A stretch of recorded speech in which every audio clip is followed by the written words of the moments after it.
Today on Clear Your Clutter Inside and Out, we're talking about clearing spiritual clutter. Do you know why you accumulate clutter?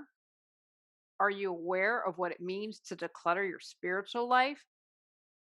What does God say about clutter? Learn about letting go of spiritual clutter as we wrap up our month focusing on frequently asked questions. Do you control your clutter or does your clutter control you? On Clear Your Clutter Inside and Out, we'll teach you awareness as well as action steps to create change in your life. Come on, let's get started. This is probably the episode I'm most excited for this month because it asks one of my favorite questions, and I'm thrilled to answer. But first, I have to share with you episode 4, a little frazzled. We were supposed to have our pods delivered Monday. It is Tuesday, and they said the earliest is Friday. So we have a good friend and his teenage son helping. I'd hired help. That's all to the wayside. I don't know. I'm hoping that we can find someone to help us move. And then I went to get my hair done, and she had moved and didn't tell me. Now, luckily, it wasn't too far away, but getting this moves and then everything else, it's just been a really challenging day. And yet, it's ended on a really great note because we have a house. You are the first to know, and thankfully this won't come out till the end of August because we aren't telling anyone at the moment. And so it just all worked out. It's a great story. I'm definitely going to write about it in the newsletter. I don't know if I'll turn that into a podcast episode, but we're beyond thrilled. We're, I think, too exhausted at this point to be thrilled. And we'll iron out some details next week, but it is going to work out as it should. So you're the first to know. That make you happy? I hope so, because it's nice. I'm like, I can't tell anyone. I'm recording a podcast episode. Got my hair did for y'all for the last episode. Well, I should say the last episode at 333 Abundant. I had to say see you later. I don't like to say goodbye. I had to say see you later to my hairstylist.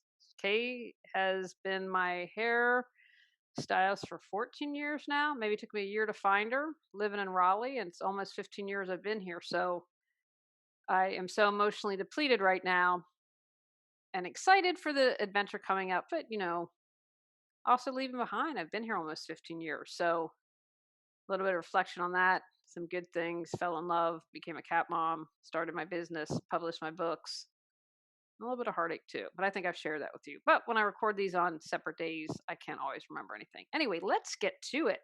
I am super excited for this question. I think for me, when you boil it down, spiritual clutter prevents us from sharing our gifts with the world. And I'm going to hammer that home.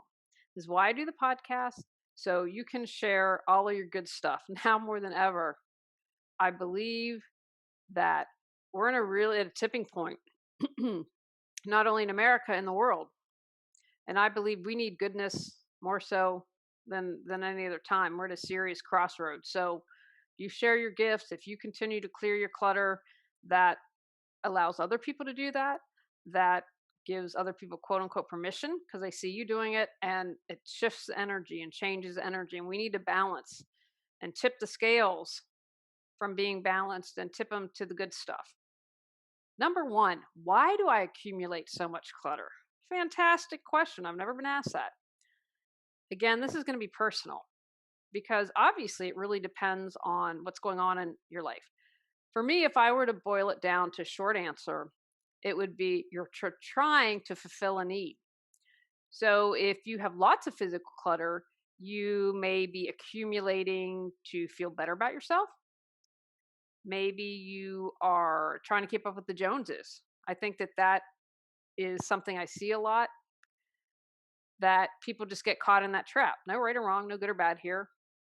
But you think, oh, you want your best for your kids, maybe, or you feel like you have to prove something. Maybe if you grew up really poor, for you, being able to buy things says, hey, I did it. I am a success. I was able to overcome something. Some of it, I think, is whoever has the most toys when they die wins. Watching Billions, which I would say big time ego involved. It's fascinating to me. Again, I think it's why I like Succession, which I've been waiting and waiting for that to come out, and Billions, because for me, get a mental break.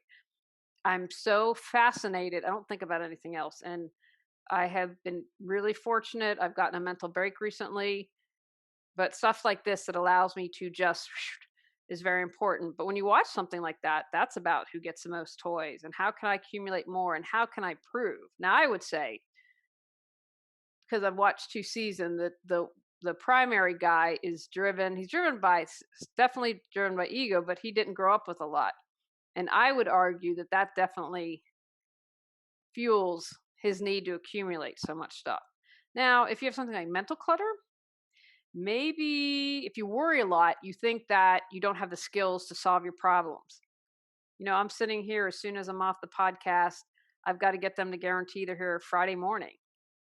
It's just asinine to me that were you not going to tell us that you aren't coming? You went ahead and charged the money 10 days before we moved. I'm working on some compensation. I'm not going to deal with it today. I want to cool my jets to be effective.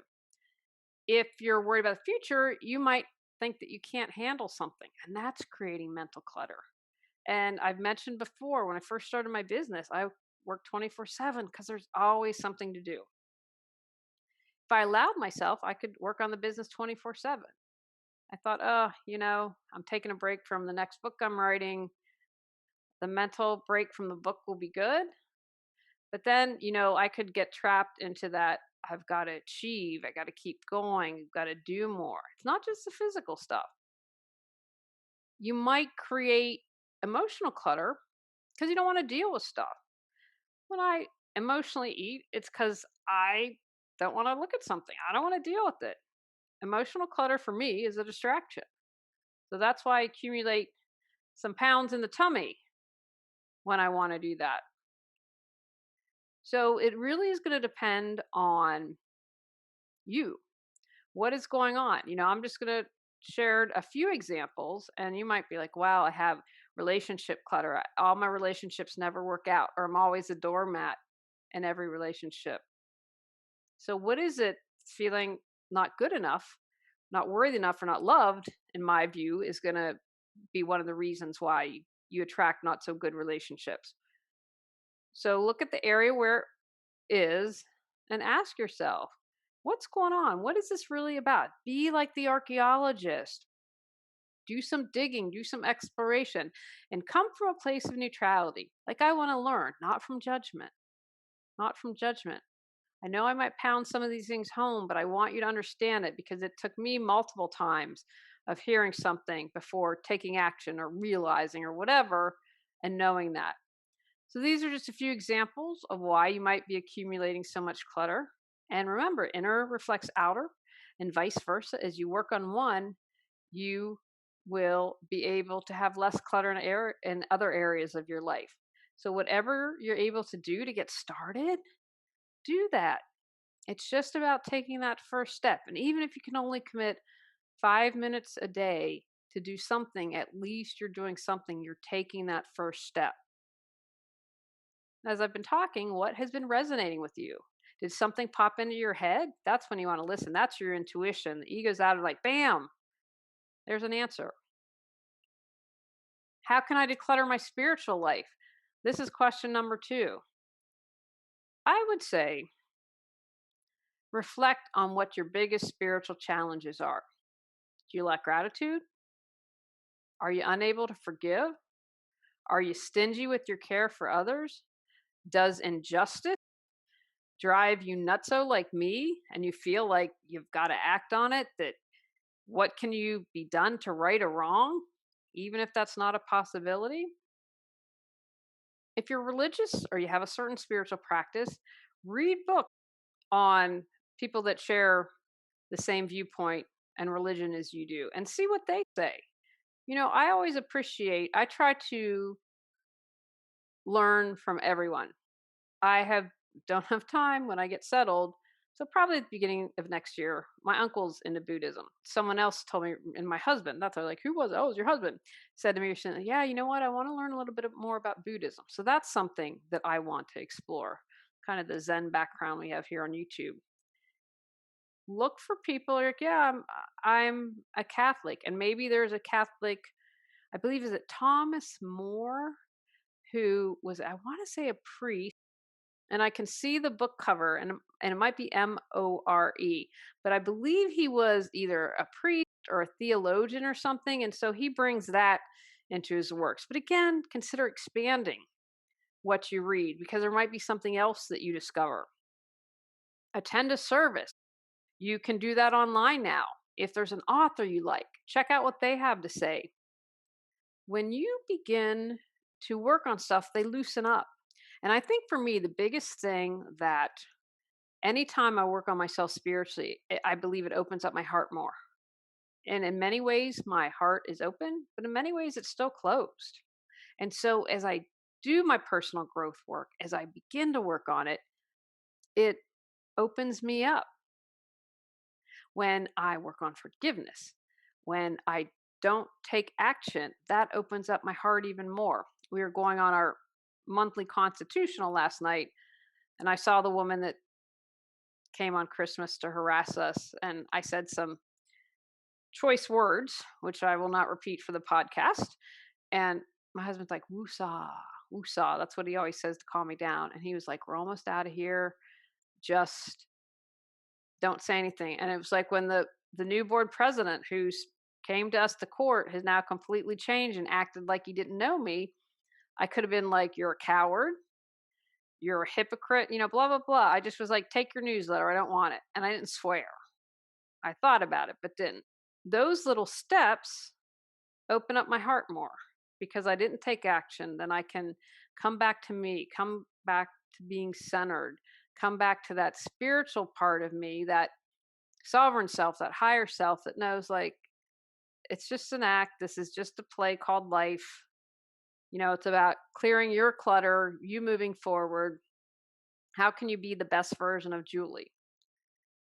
So I'd ask yourself, where does it make sense for you to begin? And then once you figure that out, put a plan of action into place. Now, you might say to me, you know what? I really don't know. So have some honest conversations with people that you're close to. Now, again, try to have this be someone that's really supportive and groovy and can tell it to you straight, but not be a jerky McJerk face about it.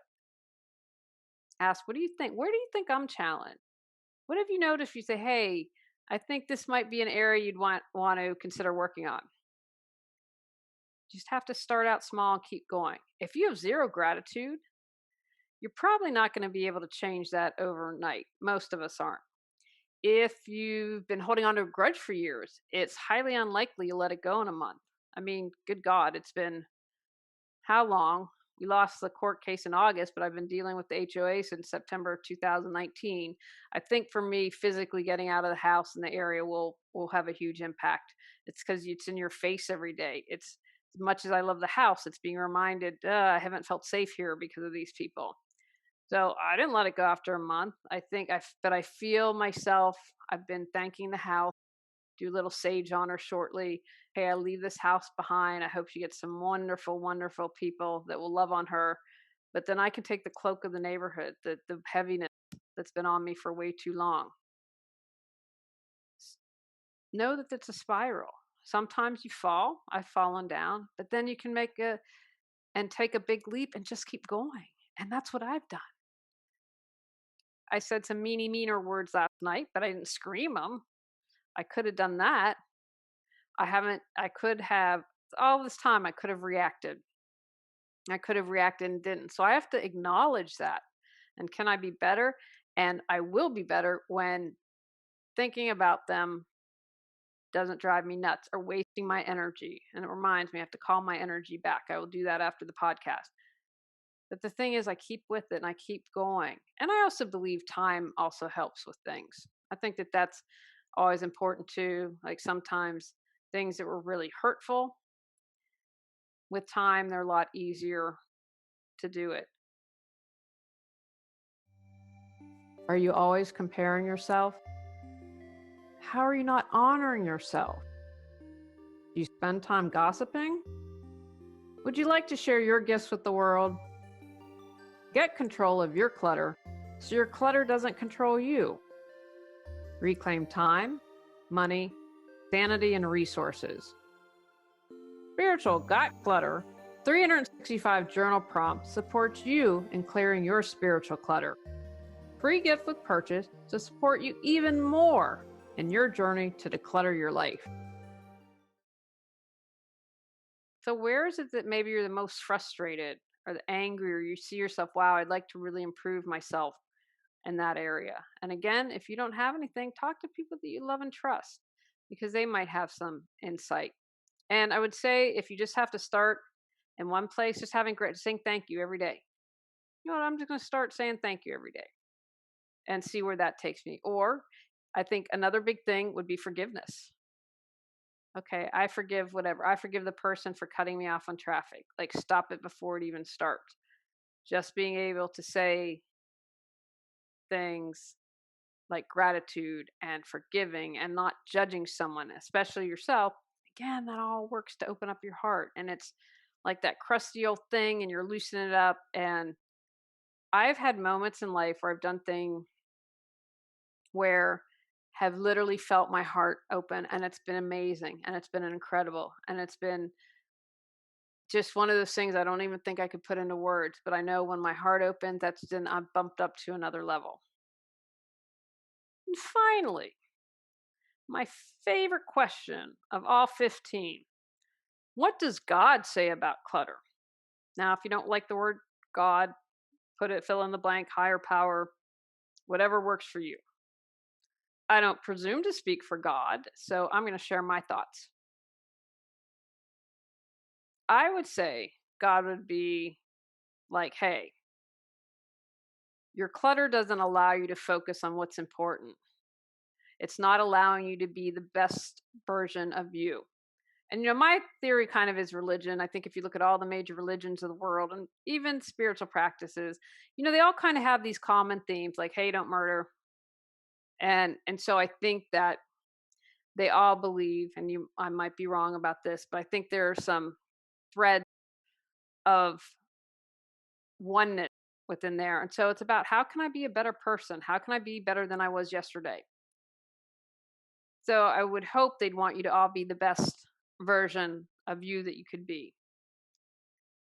I also think if you have clutter, that it is related. I would think a higher power would say to scarcity mentality.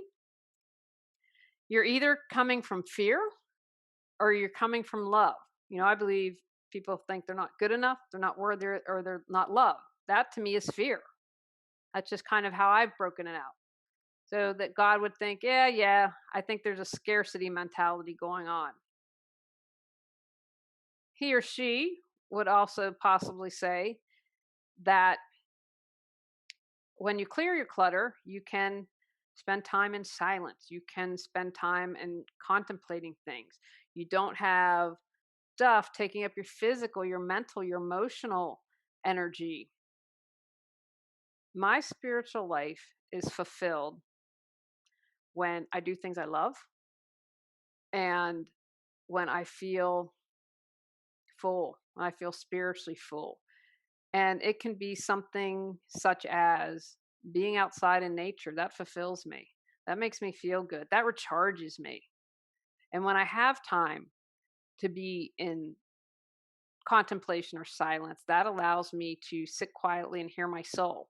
Tell the story of when I was trying to think of a name for the show that I eventually adopted for my business, Reawaken Your Brilliance.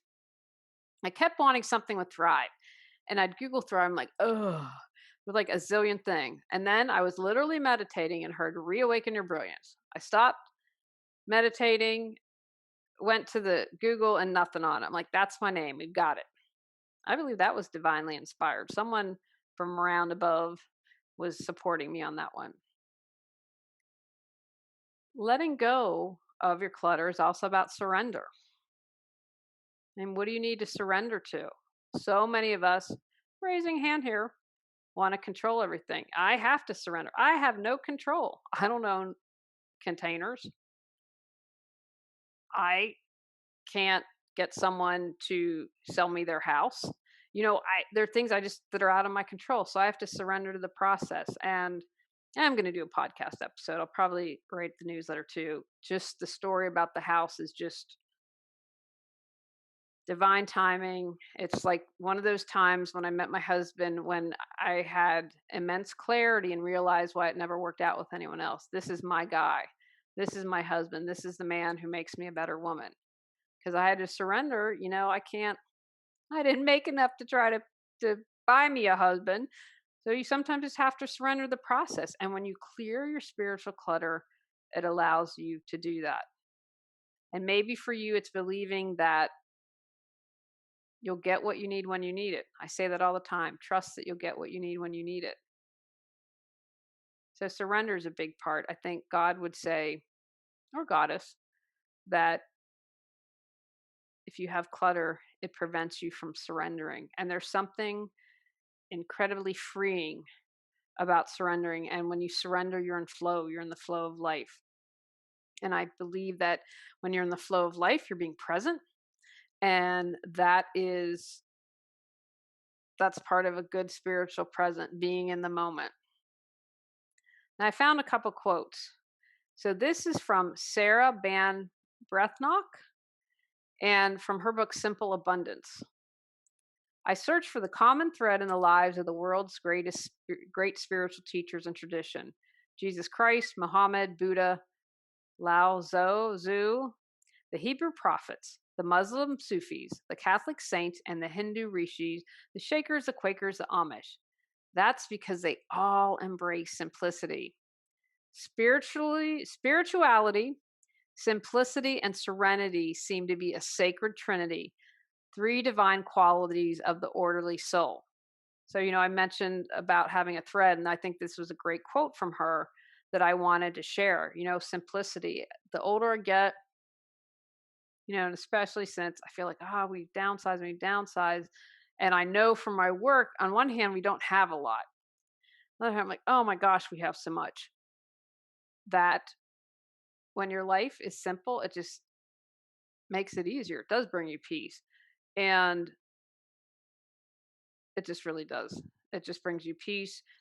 And the older I get, watching a sunset brings me joy. Oh, and good news on the water balloon fight. Although I went a little too early, I was lead attack, and I said, "Don't shoot until you see the whites of your eyes." And I needed them to turn the corner. And my nephew Max, he's so funny. He's like, "You didn't hit me." And then his mom said, "Yeah, he shared with me. You hit him, bam, right in the stomach." I was like, "Yes." See, it's the little pleasures in life. I also found another quote that when we have pride, we're in contest with God, which I thought was really interesting. God provides things, but why do we have these things? The Bible doesn't say not to have, but to possess rightly and know true wealth is being able to love God and love his people. I thought that was really a good perspective. Someone else suggested that consumption can be viewed as greed, wanting more than their fair share, which I thought I have to agree with that. The conspicuous consumption. I remember a quote from Will Smith, I think, and his dad's like, I think he had 10 cars. And dad's like, "You have one butt, son." Really? Do you need 10 cars? When hear all these stories where they're like, "Yeah, I had to walk 2 miles to work. I had to walk 5 miles to work." And then people raise and get them a car. I don't know. I've never have 10 cars and we were down to one. But that seems a little, when there's so much poverty in the world, that people should have excess. And I know we're going to be, well, they earned it, blah, blah, blah. Not everyone's earned it. Watch Wolf of Wall Street. What was the other one? The Big Short. Everyone should watch that film, because when you cheat the system, sorry. And the more as I watch Billions and I see, I'm really convinced that Wall Street's a racket. Here's another quote, and I believe this is from Matthew Kelly, the book Living Every Day with Passion and Purpose. I'm trying to find the source, and I believe that this is who it's from. Instead of appearing important, why not become worthwhile and valuable by doing good? I love this. Others confuse pleasure with happiness. I thought this was a really great distinction. Pleasure is transitory. True happiness is a permanent state of mind. Although possessions can give pleasure, they also bring frustration because the appetite for possessions is insatiable. It can never be filled. Pleasure comes from having. Happiness comes from being. Such an important distinction. So perhaps it's not about reducing clutter as much as it is about reducing desire. And I want to say there's nothing wrong with desire. I end the podcast every day with that. What's the life you desire? You desire to be happy. I don't think that that's a bad thing. I thought that was a really good distinction between pleasure and happiness. Because I'd say on a whole, I'm happy. I do have pleasure in my life, but I don't get that from things. I get that from holding hands with my husband, doing snuggy time with the kitties, you know, being with my mother, laughing with my father. The happiness comes from being and being present. And then there's a great quote. The last quote that I want to share is from Og Mandino. Never again clutter your days or nights with so many menial and unimportant things that you have no time to accept a real challenge when it comes along. This applies to play as well as work. A day merely survived is no cause for celebration. You're not here to fritter away your precious hours when you have the ability to accomplish so much by making a slight change in your routine. No more busy work. No more hiding from success. Leave time, leave space to grow. Now, not tomorrow. A day merely survived is no cause for celebration.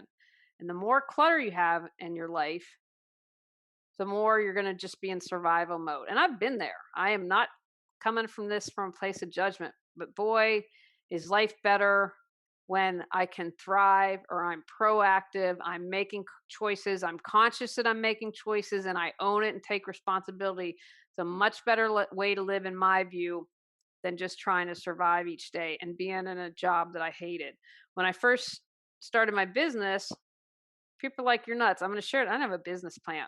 Now, if you're an entrepreneur or business person, I know you might need to sit down for a moment, because people say that was nuts, but I was driven, and I still will tell you this. I am driven by my intuition and what feels right and what fulfills me. And I was like, I don't want to do this. I don't want to I spend too much time at work. I'm at a different place spiritually. It is what it is. I can't be physically in the same room at this crazy place. I can't do it. And I was like, if the business fails, I'll get another job. I was willing to make that choice because I didn't want to just survive. I wanted to thrive. I want to be happy. So those are my thoughts on what God, goddess, whatever your preferred term is, would think about clutter. I want to give you a couple different options there, and I'd love to know your thoughts. What do you think God, or your higher power, or whatever religion or spiritual path you practice? What do you think your, not mentor, that's not the right word, the person you worship, the person you believe, what do you think he or she would say about clutter? What would they say? And I think, especially if you're on a religious or spiritual path, that you probably want to weigh that in with clutter and how it's affecting your life. Take actions from today's podcast. Contemplate why you accumulate clutter. Decide what spiritual clutter you'd like to remove. Consider what God, your higher power, would say about the clutter in your life. Begin to declutter your life. Next month, we're talking about social clutter, and all episodes will be done in West Virginia from here on out.